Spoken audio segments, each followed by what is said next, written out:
Salut tout le monde, je suis ravie de vous retrouver dans cette nouvelle vidéo avec ce joli temps automnal.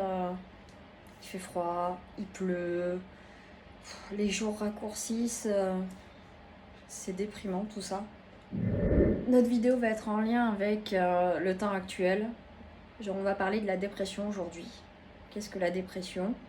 Il faut savoir aussi que la baisse de luminosité, par exemple pendant les changements de saison, le fait que les jours raccourcissent, le fait qu'on ait moins de lumière du soleil peut provoquer des dépressions.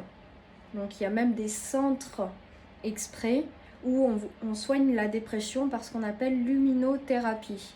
En fait, des chercheurs sont arrivés à reconstituer par des ampoules la lumière du soleil, donc des sortes de solarium en fait, et voilà, du coup vous allez prendre votre dose quotidienne de soleil par rapport à un éventuel syndrome dépressif. Donc la dépression en soi, qu'est-ce que c'est? Déjà la dépression avant tout, c'est pas quelque chose à prendre à la légère, c'est réellement une maladie.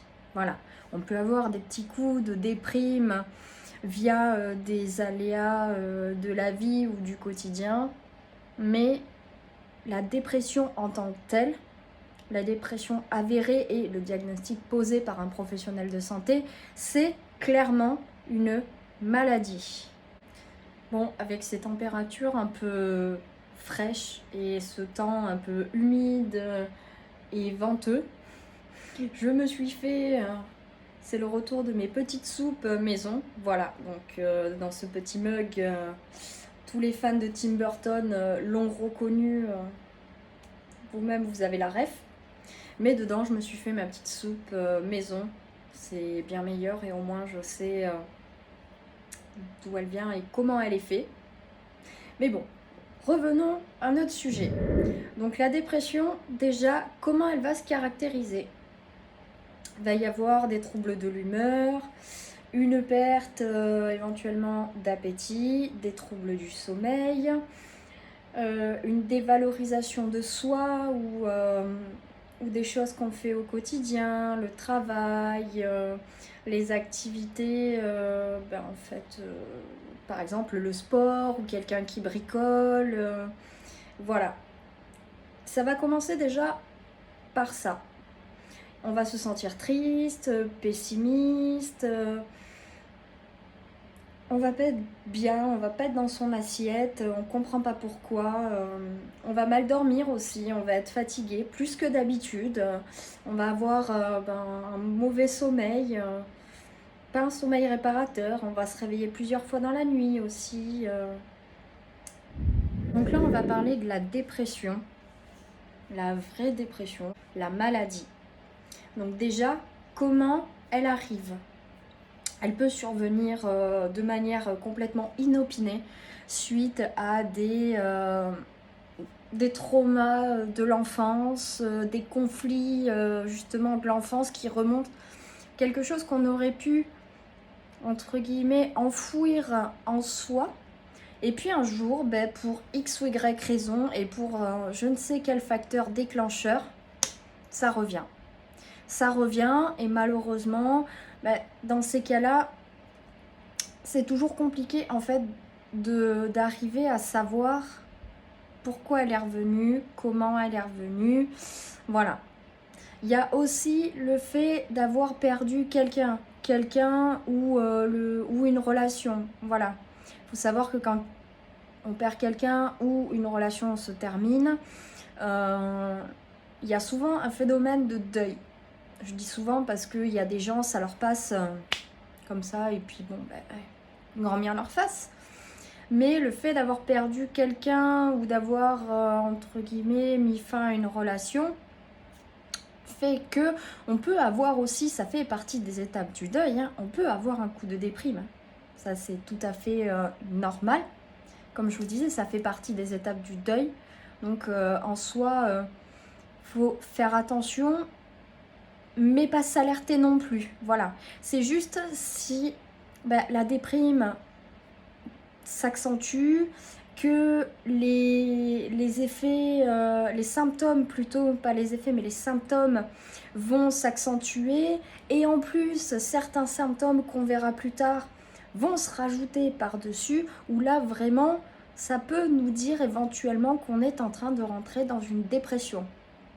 Il faut savoir qu'une dépression, donc la maladie, elle dure plus de 2 semaines. C'est comme ça aussi qu'on peut, entre guillemets, différencier une dépression à un coup de déprime. Voilà, on peut avoir une petite déprime et puis bon, bah ensuite on le digère et c'est reparti comme en l'an 40. On l'a tous eu, ça.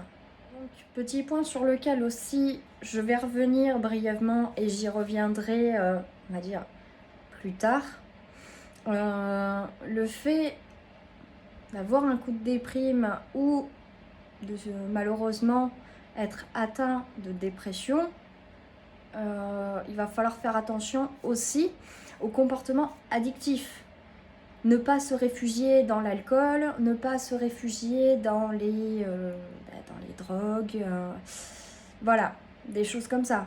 Dans, par exemple aussi, les paris sportifs, tout ce qui est jeu, par exemple au casino, enfin, tous les comportements qui peuvent créer des addictions et qui pourraient éventuellement masquer aux yeux des gens une dépression, mais qui au long terme, attention, pourrait s'avérer pire que destructeur. Donc vraiment, faire attention à ce genre de comportement, que ce soit vous-même ou votre entourage. Une personne dont l'un des parents a fait une dépression a 2 à 4 fois plus, malheureusement, de chances de faire une dépression au cours de sa vie. Alors, vous dire le pourquoi du comment exactement, je ne saurais pas vous dire. Et on n'est pas là non plus pour faire de la chimie ou de la biologie approfondie. On est surtout là pour faire de la prévention et expliquer un petit peu ce qu'est la dépression. En 2017, il y a un recensement qui a été fait sur un panel de personnes de 18 à 75 ans. Une personne sur 10 a souffert d'un état de déprime, on va dire, au cours des 12 derniers mois. Alors avec le Covid, j'imagine même pas là les statistiques, ça a dû flamber tenter plus, sachant que les pharmaciens étaient complètement interloqués parce que je crois que c'était la vente d'antidépresseurs ou d'anxiolytiques avait augmenté, mais je crois que c'était soit 40, soit 60%. Voilà, on était dans ces eaux-là à peu près. Et surtout chez les jeunes en fait. Chez les, on va dire, assez jeunes. Donc essentiellement, on va dire des étudiants jusqu'à à peu près la trentaine. J'ose même pas imaginer les statistiques maintenant. Et je pense qu'il vaut mieux pas d'ailleurs imaginer, franchement. Les catégories de personnes les plus concernées, ce sont les femmes, les personnes entre 35 et 44 ans, les personnes au chômage ou les personnes qui sont en situation, on va dire, précaire. Voilà, avec un salaire bas, des choses comme ça. Voilà, donc c'est ce genre de population qui sont plus enclins à être sujets à la dépression. Il n'y a pas que ces personnes-là, malheureusement, qui sont touchées par la dépression. Il y a aussi les enfants et les adolescents. On estime qu'à peu près 8% des adolescents souffriraient de dépression. Mais ça, on y reviendra plus tard pour approfondir un petit peu le sujet parce que je pense que avec tout ce qui se passe actuellement et les réseaux sociaux, là, ça va être la maman qui va parler. Donc, je vais être nettement moins gentille et pédagogue, on va dire. On en reviendra tout à l'heure.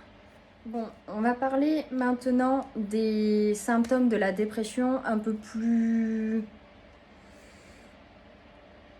en profondeur, dira-t-on. Déjà, comment ça se caractérise? Il y a une fatigue constante, La personne est quand même, on va dire, très souvent triste. Il y a une perte d'intérêt pour son travail, les activités de la vie quotidienne, c'est ce que je vous disais tout à l'heure. Il y a aussi une réduction notable de l'énergie et une fatigabilité qui est quand même assez importante et assez distinctive. Une dévalorisation constante, un sentiment d'inutilité et d'incapacité constant. Voilà, on a l'impression de servir à rien. On a l'impression que qu'on n'arrivera pas à faire, par exemple, on va prendre l'exemple de quelqu'un qui doit faire du jardinage. Bah, en fait, la personne souffrant de dépression se dira mais non, mais je vais pas y arriver, ça va pas être bien fait, voilà, des choses comme ça. Alors que pourtant la personne avant le faisait sans problème. C'est juste que là, malheureusement, avec la dépression, elle est persuadée qu'elle n'y arrivera pas. Et effectivement, avec tous les symptômes associés, donc avec la fatigue, la perte d'intérêt, bah, en fait, elle va se fatiguer très vite.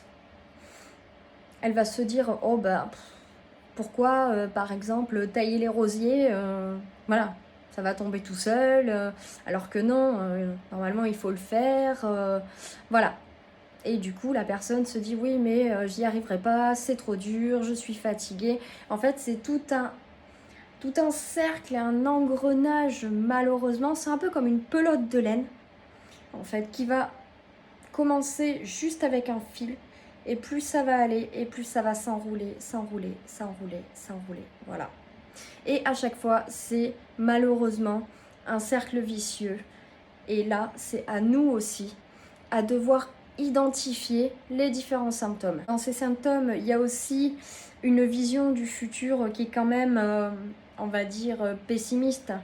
Ce que je vous disais, c'est bah tiens, je taillerai pas les rosiers parce que ça sert à rien, ça va être mal fait.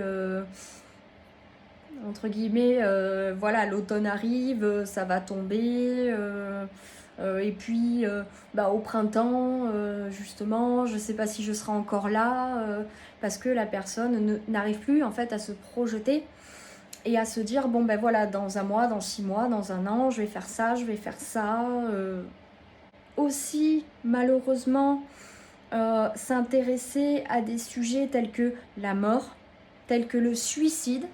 Donc c'est à nous aussi à être à l'écoute et à identifier les propos que cette personne tient, parce que à partir du moment où la personne commence à s'intéresser à la mort,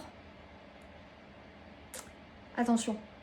Et quand la personne commence à parler de suicide et se dit ah ben peut-être que si vu que entre guillemets je sers à rien, je suis un boulet pour ma famille, parce que justement je suis déprimée, je suis dépressif, enfin voilà.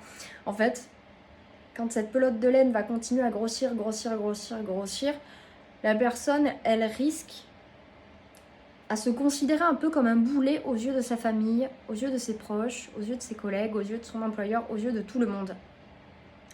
Et elle se dit, ben, en fait, si j'étais plus là, est-ce que ça serait pas mieux? Est-ce que ces personnes-là seraient pas mieux sans moi, avec ce boulet qui broie du noir tout le temps, qui sait rien faire, voilà. Donc là, c'est une petite aparté, on en parlera encore dans cette vidéo, mais la dépression est quand même un sujet qui est relativement important et qui peut avoir des conséquences, mais dramatiques. Donc je suis désolée, cette vidéo est un petit peu décousue, mais en tant que maman, en tant que femme, en tant que soignante, je ne vais pas arrêter de faire de la prévention, quitte à ce que ma vidéo soit décousue, mais au moins ma vidéo est humaine, mes émotions parlent d'elles-mêmes. Je suis désolée, ça n'a rien à voir avec la vidéo sur le dos qui était purement et simplement entre guillemets anatomique. Là, on parle quand même du psychique. On parle de personnes qui peuvent à tout moment passer à l'acte. Et c'est à nous qui les voyons au quotidien à se dire oh ben tiens, Jean-Paul, Jean-Jacques, Jean-Yves, voilà, bah aujourd'hui j'ai l'impression que ça va pas, d'aller le voir, de lui demander, de lui poser des questions, voilà. On va avoir aussi une baisse de la concentration au quotidien. Justement, par rapport au fait que la personne ressasse sans arrêt. Comme je vous disais, en fait, cette pelote de laine, voilà, en fait, ça va faire partie de cette pelote de laine qui va grossir, grossir, grossir, grossir. Et du coup, la personne va avoir de plus en plus de mal à se concentrer, à faire des tâches de la vie quotidienne ou de la vie professionnelle, on va dire basico-basique. Le fait que la personne n'ait pas un sommeil des plus réparateurs, elle a un sommeil perturbé, elle dort mal, elle dort peu, elle peut se réveiller plusieurs fois dans la nuit et ensuite ne pas arriver à se rendormir de suite, voire même pas du tout. Donc forcément, vous avez un sentiment de fatigue qui vient encore plus renforcer cette pelote de laine qu'est la dépression et que cette personne, malheureusement, elle a comme ça sur elle en permanence. Ce sont les principaux signes de la dépression. La personne qui souffre de dépression, elle peut ne pas avoir conscience que son état de santé se dégrade, qu'elle présente elle-même des signes de dépression. Donc c'est à nous aussi, les proches, les membres de la famille, les collègues de travail, c'est ce que je vous disais tout à l'heure, c'est à nous à observer, à regarder, à se dire, oh ben tiens, Jean-Jacques, Jean-Yves, qui vous voulez, je sais pas, ça fait quelques jours, là, il est pas béroille, il est pas bien. Qu'est-ce qui se passe, je sais pas. Et du coup, de prendre le temps d'en parler avec cette personne et de dire, bon voilà, ça fait quelques jours, quelques semaines, quelques mois que je vois que t'es pas comme d'habitude, qu'est-ce qui se passe? N'hésitez pas à lui poser des questions, justement, à lui demander comment il va, comment il se sent, est-ce qu'il a, entre guillemets, des sautes d'humeur, est-ce qu'il dort bien, est-ce qu'il mange bien aussi. N'hésitez pas, et puis conseillez-le vivement. Alors après, je parle en tant que collègue de travail, mais même, on va dire, dans la famille. Par exemple, un mari qui voit que son épouse n'est pas bien ou vice-versa, ou des enfants qui voient que leurs parents n'est pas bien, n'hésitez pas aussi à prendre rendez-vous avec le médecin généraliste en emmenant la personne qui n'est pas bien, en disant voilà, ça fait tant de temps que cette personne-là, elle a ça, elle a ça, elle a ça, elle a ça. Et le médecin généraliste, lui, va faire comme d'habitude en fait un questionnaire approfondi sur d'éventuels symptômes que la personne pourrait avoir, ressentir. Et ça lui permettra à lui ou à elle, en parlant du médecin généraliste, de pouvoir poser un éventuel diagnostic sur une dépression ou pas. En faisant mes recherches, je me suis aperçue que la dépression était quand même un sujet englobant énormément de choses, en touchant énormément aussi de personnes, que ce soit des enfants jusqu'aux personnes âgées. Et en une vidéo, clairement, ça ne passerait pas. Ça ne passerait pas. Pour vous, ça ne serait pas digeste. C'est vraiment vous balancer des informations à la chaîne. La vidéo serait beaucoup trop longue. Je préfère vous faire des petites vidéos de 10 minutes, un quart d'heure qui passent, qui sont plus faciles en fait et plus agréables, plutôt que de vous faire un espèce de pavé de 30 minutes à vous déblatérer des trucs où forcément au bout d'un moment vous allez décrocher. Donc je vais vous faire une deuxième vidéo. Je ne sais pas quand est-ce qu'elle sortira. Je vais essayer de vous sortir la première ce soir. Et la deuxième, honnêtement, je ne sais pas. Je vais la tourner dans la foulée et j'essaierai de vous la sortir au plus vite. Sur ce, je vous fais des gros bisous. Portez-vous bien. Surtout, sortez couverts. Et là, je parle de l'automne. Voilà, je parle pas d'autre chose. Hein. YouTube, attention, je ne parle pas d'autre chose. Mais sortez quand même couverts. Prenez soin de vous. Et je vous dis à bientôt. Bisous!